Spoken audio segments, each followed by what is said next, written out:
People may do past life regressions for many different reasons, but the most common is that there's a major chakra imbalance, and you just know that whatever made it shatter was not in this life. You've picked apart meticulously your current life, and you just know that something must have happened in a past life to make you that imbalanced. So then you go to the past life to find not only the correct life. Many of us have had too many past lives to count, an infinite. So you have to locate the right past life, but you also have to locate the exact moment in time of when and where it shattered and how it shattered. Because if you don't know all of that, if you don't know that information, there's no way that you can mend it. So it might seem a bit like a needle in a haystack at first, and it might seem a bit impossible, but really there's only a few tricks to this. With intent, you have to have the only thought in your mind, completely clear your mind, except for what you want to find, the destination. Ask your spirit guardians / spirit guides to help guide you to that destination. And most importantly, and lastly, what people have the most trouble with, I find, is being hollow. Basically, that means, it's a term we use that means you don't bring any of your assumptions or predictions into whatever you see, because that could vastly taint the vision. What I'll do is I'll play just a very gentle, it's a song that just very gently invites a trance-like state. It's nothing too deep, and that is on purpose, that is intentional.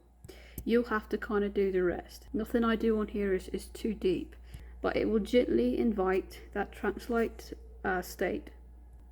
Then there's either going to be a long bout of silence, or in this case we'll actually have a thunderstorm or a kind of a gentle rainstorm. And then at the very end, the very first thing that I'm going to do to reverse that trance-like state, I will play the rattle. That is your first clue that it's time to come back. Once you hear the rattle, it's not, no, just a few seconds, let me finish. No, you can't do that, because that is setting yourself up for breaking the tether to the bind that your soul has to the present day, the present life, the physical realm. Your soul could get trapped in one of these other realms and not be able to find its way back to its body.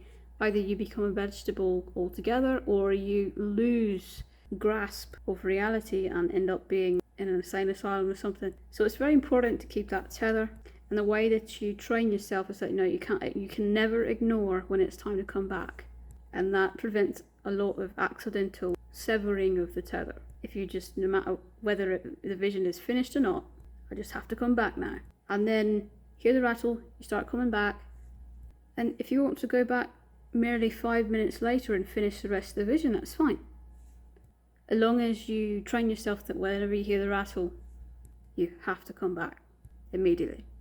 If you don't respond to the rattle, then things will start getting more and more intense. Eventually it'll get to the point where it's downright annoying, and that's on purpose. It's meant to force you awake. But really, I recommend, even with that, even if all else fails, give your spirit guardians permission to force you awake if all else fails and you don't wake up. Give them permission to wake you up, especially if you're not going to have any physical body, any person in the physical realm sitting there right there with you, and you're doing this essentially, quote, alone. I mean, it's never really alone because your guides are there, but ask your spirit guides, spirit guardians to wake you up if all else fails. That way you have a backup plan. So I have, unfortunately, about the means to do about a 15-minute video on here. This platform won't allow me to do anything longer, so that means you're about 8-9 minutes total that you actually be in this trance-like state before I start to play the rattle to bring you back.